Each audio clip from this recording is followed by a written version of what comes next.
and welcome to World Konnect, your weekly window to the world. Next half an hour, we'll get you all that has made news worldwide. The news from Asia, Africa, Europe and much beyond. I'm Sakal Bhatt, and up first, the focus of the World Konnect this week.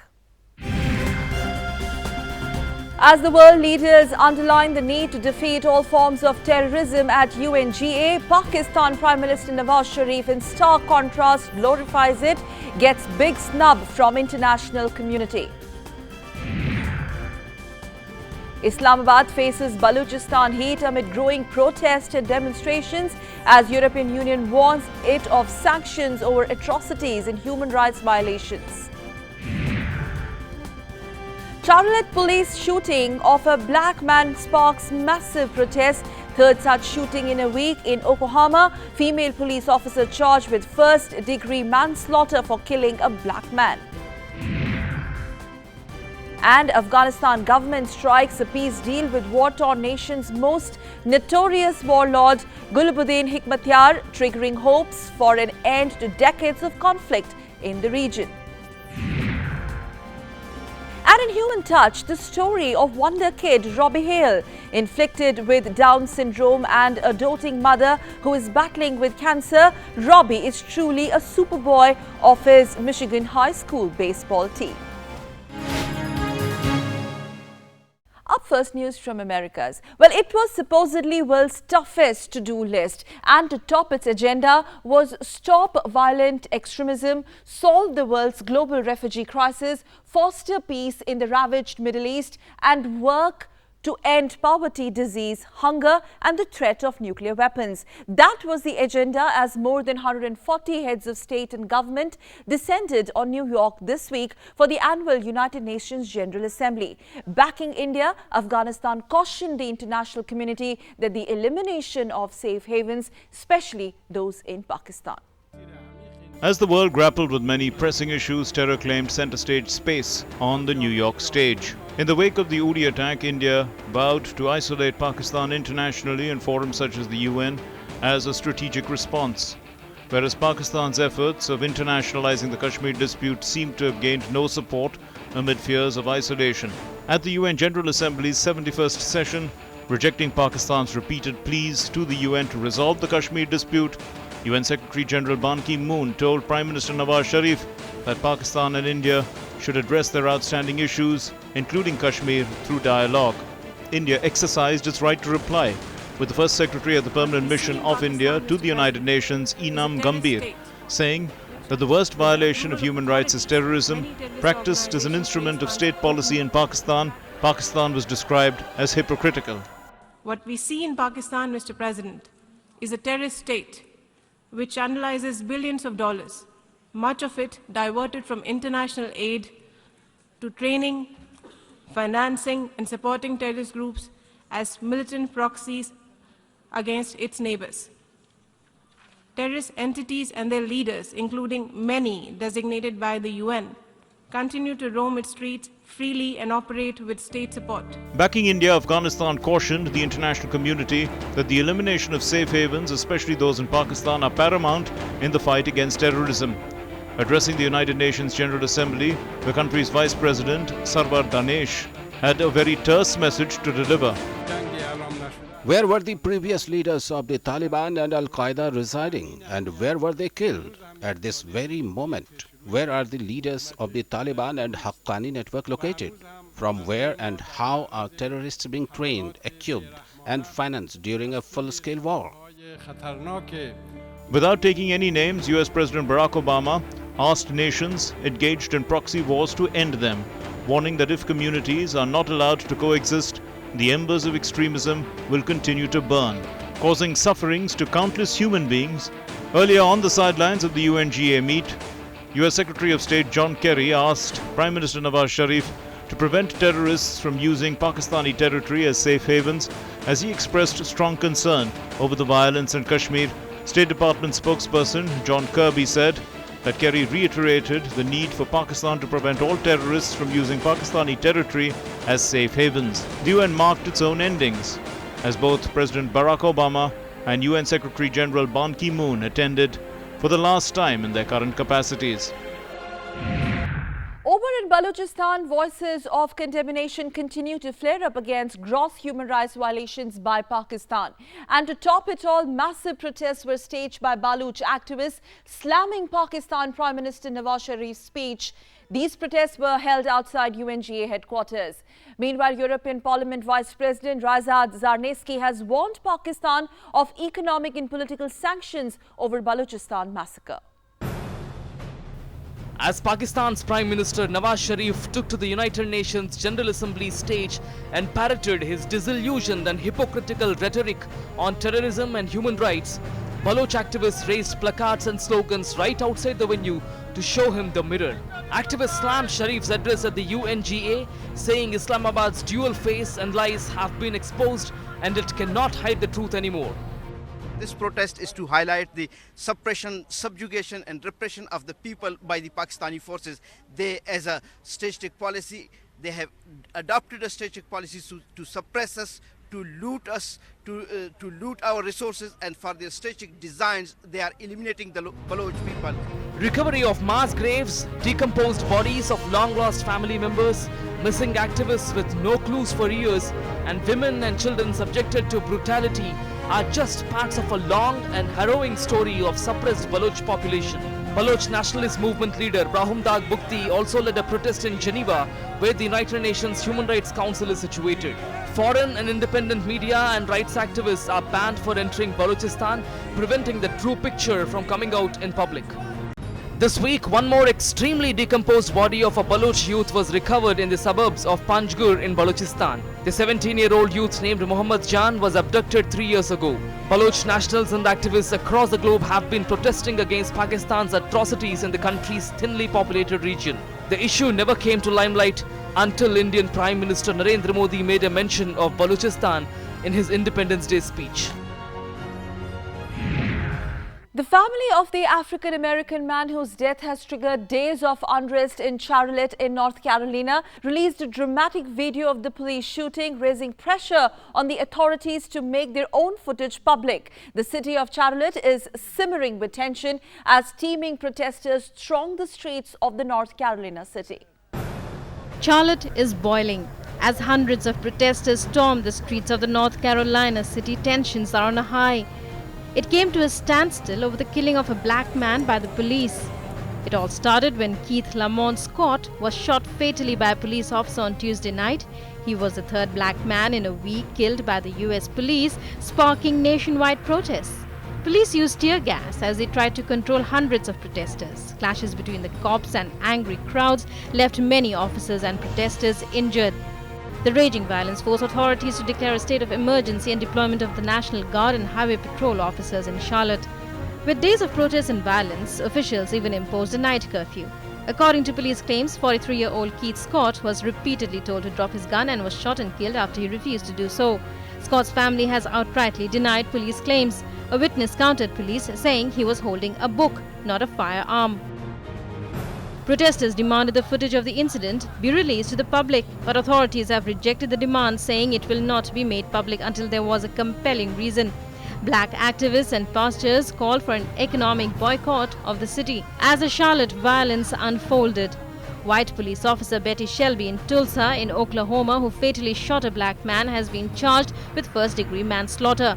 40-year-old Terrence Crutch's car had broken down and was blocking a road. Shelby's lawyer said he was shot as the officer feared that he was heading towards his car for a weapon. But Tulsa police have said Crutcher was unarmed and there was no weapon in the vehicle. They also released a video showing Crutcher's hands in clear view. The U.S. Justice Department has launched a separate investigation to determine if the officers on the scene violated Crutcher's civil rights.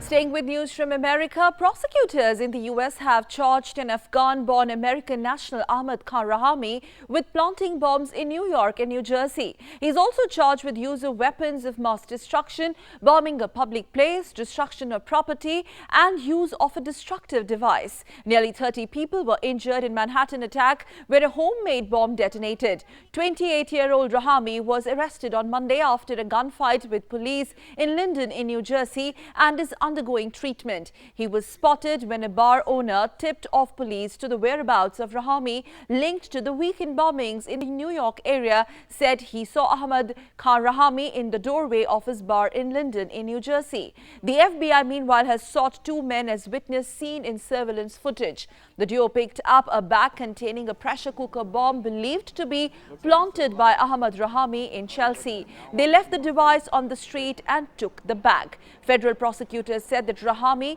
embraced militant Islamic views and expressed outrage at the U.S. slaughter of Muslim fighters in Afghanistan, Iraq, Syria and Palestine. Last week's bombings took place at a time when New York is hosting more than 100 heads of states for the United Nations General Assembly. Monday will mark one of the biggest moments of the ongoing U.S. presidential race when Democrat Hillary Clinton and Republican Donald Trump will lock horns in the first face-off. Clinton, who suddenly became vulnerable, is under pressure to deliver a strong performance against Trump. The 90-minute face-off at Hofstra University in Hampstead in New York, the first of three debates, takes place at a time when Clinton's once comfortable lead in opinion polls over the former reality TV star has evaporated, with some surveys claiming that both the candidates are widely seen as untrustworthy by voters. The debate will be the best opportunity for them to put to rest questions about their fitness for the White House, with the November 8 election fast approaching. History shows that a single bad debate performance can alter the trajectory of a U.S. presidential race. Polls show about 20% of the electorate remains undecided, far higher at this stage in the campaign than the 12% undecided 4 years ago. Afghanistan government brokered a peace deal with war-torn nation's most notorious warlord, Gulbuddin Hekmatyar. The deal, which provides a rehabilitation plan for the warlord, has also triggered hopes for an end to decades of conflict. After months of negotiations and being held up for long, a key peace deal has finally been signed between Afghanistan's government and one of the country's most notorious warlords, Gulbuddin Hekmatyar. The deal raises hopes for an end to decades of conflict in Afghanistan. It paves the way for Hekmatyar's integration into mainstream politics and must be signed by Afghan President Ashraf Ghani and Hekmatyar himself for formalization. Hekmatyar, who leads the largely dormant HEZB-I-ISLAMI militant group, was designated by the US as a global terrorist in 2003. Also known as the Butcher of Kabul, he was blacklisted at Washington's request by the UN the same year. It also enables him to return to Afghanistan after 20 years in exile, with a provision for his safety at government expense. He now joins a series of controversial figures that Kabul has sought to reintegrate in the post-Taliban era. Hekmatyar is believed to be living in Pakistan. Although the deal enjoys the support of the international community, there have been voices against pardoning of Hekmatyar. He is accused of causing deaths of possibly thousands of people during the 1990s civil war, when his forces rained rockets on Kabul in his fight with other warlords for control of the capital. While many believe that Hekmatyar's return will compound the culture of impunity, some say inclusion of armed opposition is a key step towards peace. But the accord certainly comes as a boost for Kabul's efforts to persuade militant groups to move away from the battlefield. The deal marks a victory of sorts for President Ashraf Ghani, who has been unable to bring peace to Afghanistan despite election promises. Talks between Kabul and the Taliban, hosted by Pakistan and aimed at ending the war, broke down earlier this year. With this peace deal, Ghani can demonstrate to the Taliban's leaders that his government is willing to make compromises for the sake of peace. Let's move on from one conflict region to the other. Syria peace deal is once more in the rocks. A defiant Syrian regime launched a new assault on rebel-held eastern Aleppo as the United States and Russia failed to revive a floundering peace plan. U.S. Secretary of State John Kerry and Russia's Foreign Minister Sergei Lavrov gathered 24 international envoys at talks in New York to address the crisis, but the meeting yielded no results. UN peace envoy Staffan de Mistura called it a long, painful and disappointing meeting, but insisted that Washington and Moscow are serious about the truce. He blamed unnamed other parties among the delegates for undermining the US-Russian initiative. Meanwhile, an inter-agency humanitarian convoy carrying aid for 35,000 people entered besieged Mahmudamiya in rural Damascus days after an aid convoy was bombed and 20 civilians killed earlier on Monday. Staying with war-ravaged Syria, the world can never forget the face of 5-year-old Umran Dakhnish, whose bewildered look in an ambulance smeared in blood drew global attention to children as victims of conflict. He was rescued by White Helmets, this group of volunteers which gets on the ground and rescues civilians. This group has received the Alternative Nobel Prize. Here's a report. As the news of Syria's daily battle continues, a group of volunteers called the White Helmets have made news for rescuing civilians affected by the 5-year-long civil war. The group gets on the ground and rescues civilians who are trapped in rubble following explosions and airstrikes. A network of people from all walks of life, the volunteers are trained to become professional seek and rescue workers. Recognizing their brave work, they were awarded with the Alternative Nobel Prize or the Right Livelihood Award this year. The Sweden's annual award was shared by White Helmets with an Egyptian women's rights advocate and an independent Turkish newspaper. The voluntary group has also been nominated for the Nobel Peace Prize this year. White Helmets have rescued thousands of people and have also lost more than 100 volunteers who were carrying out rescue works. Among those rescued was Umran Dakhnish, a 5-year-old boy whose bewildered look in an ambulance covered in blood brought to focus the plight of children in conflict zones. However, the White Helmets are also criticized by some for helping out mostly in opposition-held areas only. Well, it was a second big blow in 2 weeks. Merkel's Christian Democratic Party suffered historic drubbing in Berlin state polls. CDU slumped to its lowest level since 1990, and the results are an indication of people's opposition to Merkel's open-door refugee policy at a time when Germany is looking at national polls next year. Angela Merkel's Christian Democratic Party suffered a historic defeat in Berlin state election held on Sunday. Suffering a second blow in 2 weeks, CDU slumped to its lowest level since 1990. The results are an indication of people's opposition to Merkel's open-door refugee policy. The party received just over 17% of the vote in the German capital, a 6% drop from their vote share. CDU's loss was AfD's gain. The anti-immigrant party Alternative for Germany entered the Berlin parliament with 14% of the vote. The fact that the AfD exists is a symptom of the failure of the traditional parties who have lost the competence and capability to solve problems. Accepting her share of responsibility for the defeat, German Chancellor Angela Merkel vowed to work harder to fulfill people's mandate. Also, because we have not done everything right in the last year by any means, because we really have not been world champions in integration in the past, because we waited too long, because we really tackled the issue of refugees, we have to now excel ourselves, myself included. The Berlin vote was widely looked on as a referendum on Merkel's migrant policy. Commenting on a recent poll showing 82% of voters wanted a change in the way she handled the migrant crisis, Merkel said she would consider talking about it. People, on the other hand, listed loss of confidence and need for change as reasons for the shift in the electorate. With Germany preparing for the national elections next year, Angela Merkel has a tough task ahead of her in convincing people that she is fighting along with them and not against. From Berlin to Egypt, nearly 150 bodies have been retrieved from the waters of the Egyptian coast 3 days after a boat carrying hundreds of migrants capsized in the Mediterranean while attempting to head to Europe. Many of the victims were believed to be children and women who were unable to swim away when the boat sank. Authorities have struggled to give accurate figures for the number of people on board the capsized vessel. Survivors say that overcrowding caused the boat to capsize. Meanwhile, UNHCR estimated that the boat was packed with some 450 people. And here are some more news stories the world over in our next segment, the News Digest.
Well, it's colossal for being the biggest in the history of Costa Rica.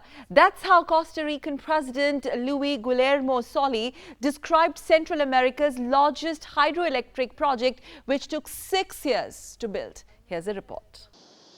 Central America's largest hydroelectric project went online in Costa Rica last week. The plant, which took 6 years to build, now has the complete capacity of the massive site, expected to power hundreds of thousands of homes with clean energy. The Reventazón plant is located in the Siquirres region. Around 305 megawatts of power across 5 turbo generator units is being generated. The hydroelectric plant is a 130-meter high dam that handles some 118 million cubic meters. The Reventazón hydroelectric project is only the second in the region to the Panama Canal regarding infrastructure projects. It is not only the project itself. Colossal, said some. Colossal for being the biggest in the history of Costa Rica, colossal for being the second biggest in Central America, only surpassed by the Panama Canal. Colossal for the concept that inspired it, colossal for the objectives that it pursues. According to a report released earlier this year, Costa Rica ran entirely on renewable for 285 days in 2015, avoiding any fossil fuels. With an abundance of natural resources, including heavy rains, volcanoes and rivers, the Central American country has gained international praise with its switch to renewable energy. And with the goal of becoming completely carbon neutral in another 6 years, the plant is another step towards attaining just that. And in Human Touch, we bring to you the story of Robby Heil.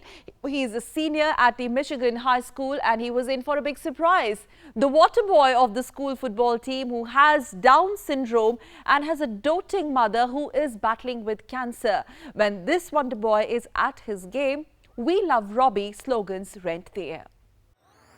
Robby Heil, senior at Michigan High School, was in for a surprise. The water boy of the school football team, who has Down syndrome, was set up to score a touchdown. Robby was part of the team for 4 years, and his parents insist that belonging to the team was a big boost for the kid. The coach, team and opposing team were together to make the evening a special one for Robby. The opposing team had also gifted him a t-shirt with their names signed on it. Jeff Burnside, the coach of Robby's football team, planned the event and said that the hydration manager meant a lot for the fellow kids. Robby was made to practice all week for Friday's play, and the surprise made him really happy as he broke into a grin. More happy than Robby was his mother, who was moved by seeing her son play and fell on her knees with joy. Debbie Heil has cancer, and this was an equally significant moment for her. The school children watching the game too cheered Robby, and chants of "We love you, Robby" echoed throughout the ground. And this brings us to the end of this edition of World Konnect. Do send us your feedback on the show. You can write to us on our email ID, which is worldkonnect.ddnews@gmail.com. You can also follow us on Facebook, and our Twitter handle is @WorldKonnectDD. But as we go, we leave you with the images of European Young Musician Competition, which was held in Germany. And this was won by saxophonist Lukasz Izysko from Poland. The competition saw participants aged between 11 and 19 years of age. Have a look. Have a great weekend ahead. We'll be back next week with a fresh edition of World Konnect. Till then, from the entire team, take care. Namaskar.